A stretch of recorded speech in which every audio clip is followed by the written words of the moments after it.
I think more than any other episode or incident or situation on earth, this is the most directly affecting adversely America in not bringing peace to Israel and justice and peace to the Palestinians. Yes. I mean, you obviously were very successful in bringing peace with Israel and Egypt.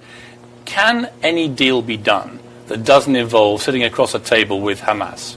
I've met several times with Hamas leadership, and I think they are willing to accept Israel to exist peacefully within the 67 borders or some modification of those borders.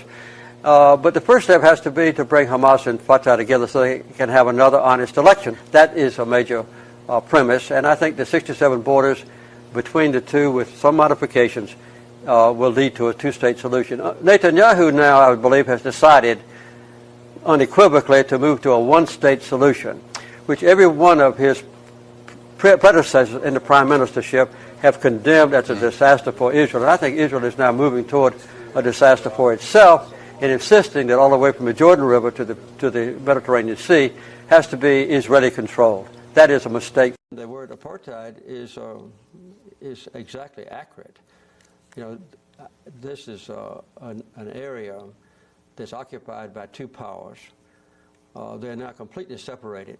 The Palestinians can't even ride on the same roads that the Israelis have created or built in Palestinian territory.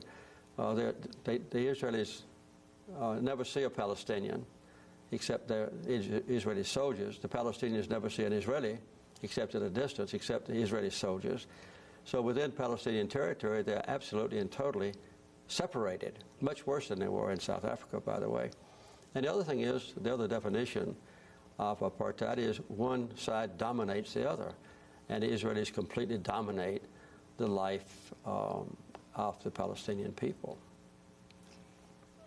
Why don't Americans know what you have seen?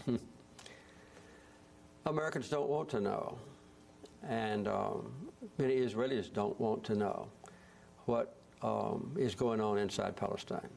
It's a terrible human rights persecution that far transcends what any outsider would imagine.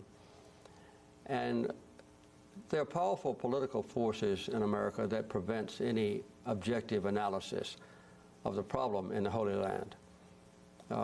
I think it's accurate to say that not a single member of Congress with whom I'm familiar would possibly speak out and call for Israel to withdraw to their legal boundaries or to publicize the plight of the Palestinians, or even to call publicly and repeatedly for good faith peace talks.